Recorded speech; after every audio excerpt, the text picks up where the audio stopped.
Most people imagine Wing Chun masters living in big schools or famous training halls. But when I visited Grandmaster Yip Man's home in Hong Kong, I was shocked. The room was tiny. The wooden dummy was almost next to the kitchen. And that moment changed the way I understood Wing Chun forever. In the early days, before Wing Chun became famous worldwide, things were very different. There were no big schools, no social media, no thousands of students. Wing Chun was taught quietly and often in very small places. In 1980, when Yip Chun came to London to visit my master, I had the opportunity to visit him back in Hong Kong and experience the rare environment where Wing Chun lived. What I saw there taught me a lesson I never forget. For those who are new to this channel, my name is Austin Goh. I have trained Wing Chun for over 50 years, taught internationally across Europe and Asia, and dedicated my life to understanding the deeper structure and principles of Wing Chun. I have trained with masters from different lineages and visited the historical place where Wing Chun was practiced. And one experience that stayed with me forever was visiting the home environment connected to Grandmaster Yip Man. When I entered the building in Hong Kong, I remember feeling surprised. The room was incredibly small. Two people could barely move inside. The wooden dummy stood close to the kitchen, almost next to the cooking area.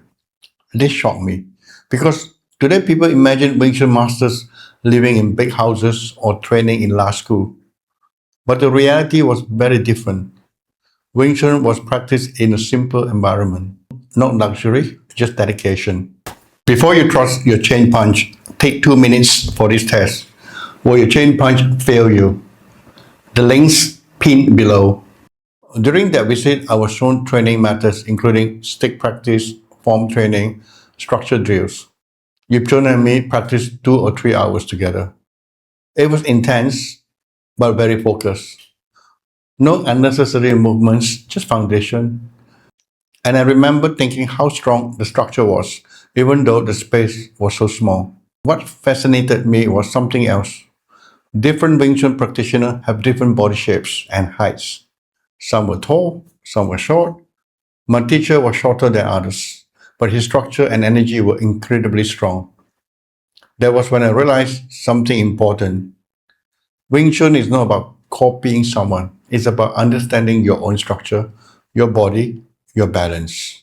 In Wing Chun, we always start from the structure so that we have a good, strong foundation. So feet together, both fists on your side of your chest, Wing Chun stance, the E.G. Kim Yong Ma, or the goat stance, knee relaxed. And if you can bounce up and down, you can feel the force on the ground on your feet. 2, 3, 4, 5. 1, 2, 3, 4, 5. Now, just to make sure the center line is correct, using a Tan Sao and Bu Sao. 1, 2, 3, 4, 5. 1, 2, 3, 4, 5. Now, the force, the power comes from the ground to the feet, to the leg, to the waist, and the waist will send the force up to the body, to the spine, arm, and out to the fist. So just one punch. We do not punch with the arm or move the shoulder like this. We don't do that. Or bend back or bend forward. We stay square. This is our structure. So the whole body works together in one. That's where the power comes from. 3, 4, 5. 1, 2, 3, 4, 5. So that's the difference between the Wing Chun centerline punch coming from the middle and the muscular strength. So because of this, it allows smaller people like me to generate power without tension. The small room in Yip Man house taught me something powerful. Wing Chun does not depend on big training hall, big muscles, big repetition. It depends on structure, foundation, and understanding. Let's practice this together. Start with Tan Sao and Bu Sao for centerline. 1, 2, 3, 4, 5. 1, 2, 3, 4, 5. Front punch, low block, and Tan Sao. 1, 2, 3. 1, 2, 3, 4, 5. Front punch, low block, and Tan Sao. 1, 2, 3. 1, 2, 3. 1, 2, 3. 1, 2, 3.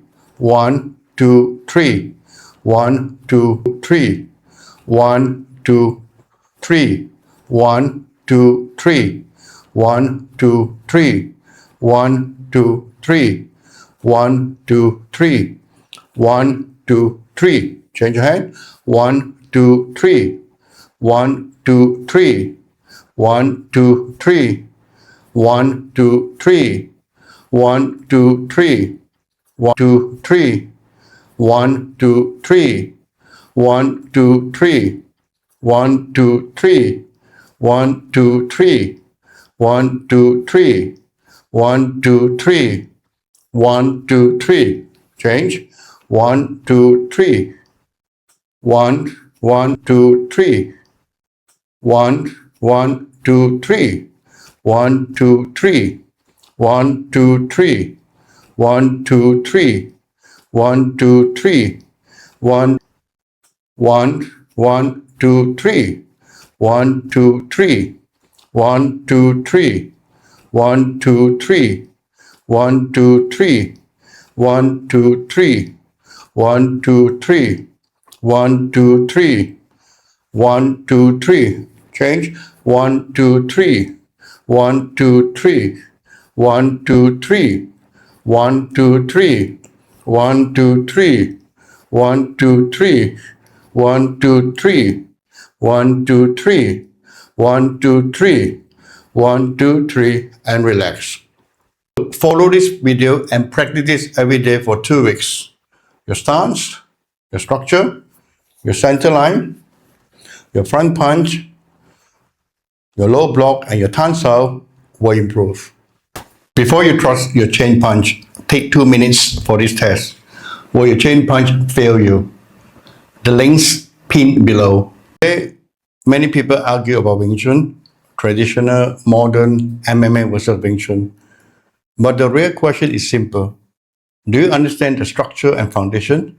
Because without that, Wing Chun is just movements. But with it, Wing Chun becomes powerful. If you enjoy learning the deeper vision of Wing Chun after 50 years of experience, because my goal is to preserve and share the real understanding of Wing Chun with the next generation. And remember, Wing Chun is not about fighting others. It is about understanding yourself. This is Wing Chun Wisdom. See you in the next video. Before you move on, take a moment to test your own Wing Chun. I have made a free 2-minute test. Will your chain punch fail you? Record 1 round, score yourself, and I'll show you the drills to strengthen what's missing. The links in the description.